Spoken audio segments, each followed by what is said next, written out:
The rise of Ben Whittaker feels less like the arrival of a normal boxer and more like the entrance of a performer built for chaos. Every generation of boxing produces fighters who punch hard, fighters who move well, and fighters who know how to entertain a crowd, but every once in a while someone appears who combines all three so naturally that the sport itself begins to feel different when they step into the ring. That is exactly what happened when Ben Whittaker exploded onto the boxing scene. Long before the professional wins, before the viral clips, and before arenas began roaring every time he danced across the canvas, there was already something magnetic about him. At the Tokyo Olympics, the boxing world caught its first real glimpse of a fighter who seemed to move with complete disrespect for danger. He didn't just want to beat opponents. He wanted to embarrass them, confuse them, entertain the audience, and leave behind moments people would replay for years. Almost instantly, comparisons began flying around the boxing world. Some fans called him arrogant, others called him the future of the sport. Many started comparing him to the legendary Naseem Hamed because of the showmanship, the swagger, and the confidence dripping from every movement.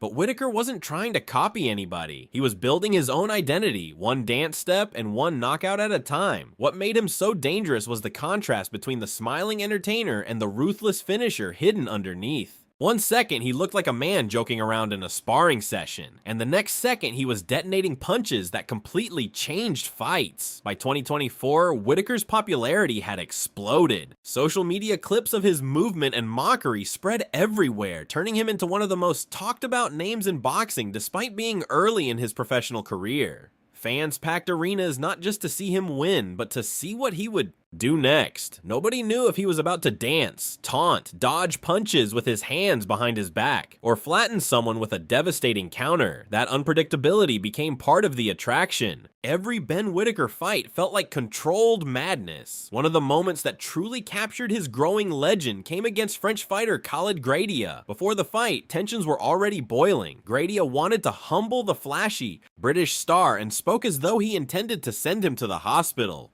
But once the bell rang, the reality inside the ring looked completely different. Whittaker floated around the canvas effortlessly, making the Frenchman chase shadows while landing sharp punches whenever he pleased. Every miss frustrated Gradia more and more. Every smile from Whittaker seemed to make the anger worse. Then desperation took over. Gradia attempted a sneaky shot to the back of the head, hoping to slow the showman down.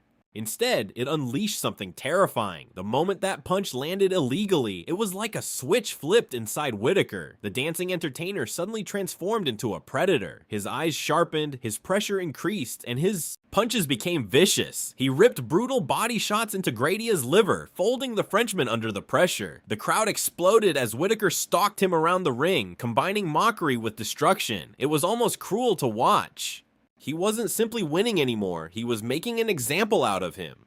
By the time the sequence ended, Whittaker stood over a broken opponent, while fans screamed in disbelief at how quickly the atmosphere had changed. Then came the all-British clash with Leon Willings, a fight that carried pride, rivalry, and the question of who truly owned the spotlight. From the opening seconds, Whittaker controlled the ring like he owned it. He pushed Willings backward, trapped him near the ropes, and danced in front of him with the confidence of someone who already knew the ending. The audience loved every second of it. Some fighters use movement to survive. Whittaker used movement to humiliate. He shuffled, leaned away from punches, smiled at the crowd, and made the fight look painfully easy. As the rounds continued, it became obvious that Whittaker was operating on another level. Midway through the fight, he even looked away from his opponent at moments, almost searching for entertainment elsewhere because the challenge inside the ring no longer seemed dangerous enough.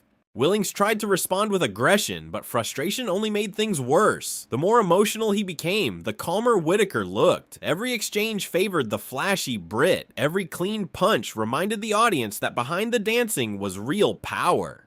By the final bell, Whittaker had completely dominated the fight and once again turned the ring into his personal stage. But perhaps one of the clearest examples of his psychological warfare came against Slovakian knockout artist Vladimir Beluski.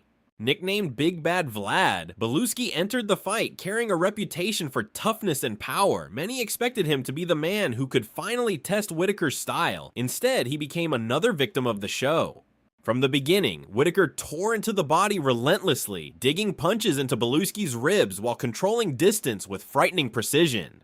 Every time Beluski tried to establish momentum, Whittaker disrupted him with movement, speed, and mocking confidence. Then came the knockdown. The arena erupted as Whittaker dropped him, but what happened afterward made the moment unforgettable. Beluski tried pretending he wasn't hurt, mocking Whittaker in return and attempting to imitate the British fighter's antics. It was a terrible mistake. Whittaker took it personally. Suddenly, he began copying Beluski's exaggerated movements while simultaneously punishing him with brutal combinations. It looked like a fighter mentally breaking another man apart in real time. By the 8th round, the referee had seen enough. Beluski was drowning under the non-stop punishment, and the fight was stopped while Whittaker stood there looking almost amused by the destruction he had caused. Another memorable chapter unfolded in Italy against Stefano Drea. This time, Whittaker faced an opponent determined to steal his spotlight. But once again, the dancing surgeon dissected his target with terrifying calmness. He read Drea's attacks like he already knew every move before it happened. While avoiding punches effortlessly, he fired back with sharp counters and combinations. That slowly drained the confidence from the Italian fighter. By the end of the 3rd round, Drea hit the canvas after Whittaker landed a crushing sequence. The knockdown changed everything. Drea looked defeated before the fight was even over, as if Whittaker had taken away more than just his balance.